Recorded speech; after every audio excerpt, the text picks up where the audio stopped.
नमस्कार, मी साधना मुळे. मुंबई वचननामामध्ये आपले सहर्ष स्वागत. चला पाहूया आजच्या ठळक बातम्या. आज सकाळी बोरिवली पश्चिम येथील के डिवाइन लॉन्स अँड कन्व्हेन्शनवर बीएमसीने मोठी कारवाई करत बुलडोझर चालवला.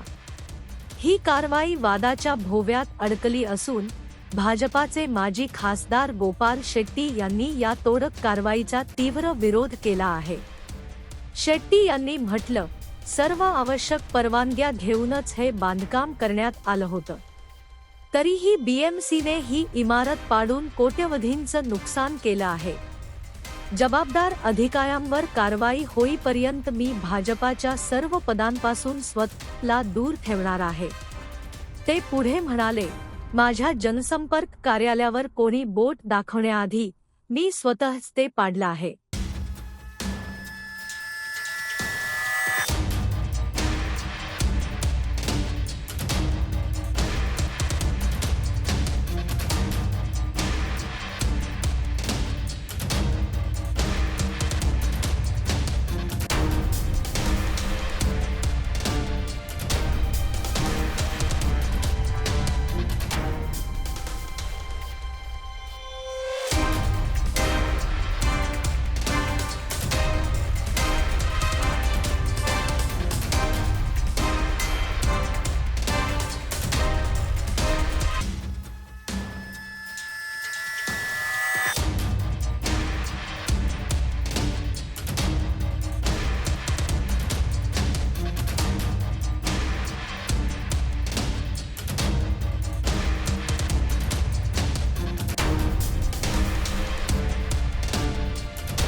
पूरे एपिसोड में मैं अभी तक बिल्कुल अलिप्त रहा हूँ। ये इसका परमिशन दिलवाने में संतोष मेरा बहुत ही नज़दीक का भारतीय जनता पार्टी का कार्यकर्ता है, उसके बावजूद भी मेरा कोई इसमें रोल नहीं है। सरकार के कानून, महानगरपालिका के रूल के हिसाब से उसने पैसा भरकर इसका परमिशन लिया है। रूल ये कहता है, कायदा ये कहता है कि 6 महीने का 3 साल तक का आपको परमिशन देने की व्यवस्था है उसमें। और ये परमिशन लेने के बाद में आपको हंसी होगी, हमारी संध्या नांदेड़कर असिस्टेंट म्यूनसिपल कमिश्नर ने परमिशन इसलिए विड्रॉ किया क्योंकि आपने फाउंडेशन मजबूत किया। फाउंडेशन मजबूत होना चाहिए, महानगरपालिका का एसओपी में है, गाइडलाइन में है। घाटकोपर में होर्डिंग गिर गया, उसमें कितने लोगों की जानें गई और कितने लोगों को पकड़कर जेल में डाल दिया गया। इसलिए इसका फाउंडेशन मजबूत होना चाहिए, क्योंकि शादी ब्याह कल्चरल प्रोग्राम अंदर होगा तो हज़ारों लोग होंगे, उनकी जान माल की रक्षा ये सबसे बड़ी बात है।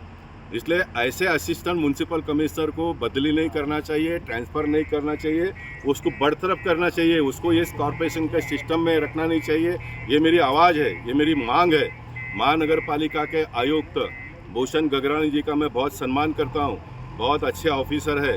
जितने भी कमिश्नर मैंने देखा उसमें भूषण गगरानी जी के एक अच्छा स्थान है, ऐसे मैं मानता हूँ। मैं कोई सर्टिफिकेट देने वाला आदमी नहीं हूँ, लेकिन भूषण गगरानी जी अपनी जवाबदारी को अगर सही ढंग से निभाते नहीं है तो मैं भूषण गगरानी जी के ऊपर भी जाऊंगा, मतलब उनके साथ में भी मैं लड़ाई लड़ने का काम करूंगा आने वाले दिनों में।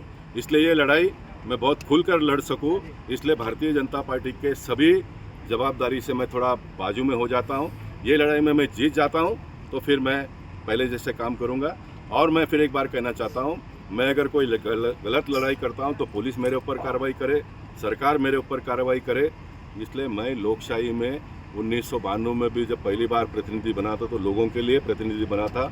आज मैं प्रतिनिधि नहीं हूँ तो भी मेरा जीवन, मेरा नॉलेज, मेरी क्षमता, ये पूरा मैं लोगों के लिए लगाने के लिए आज तैयार हूँ।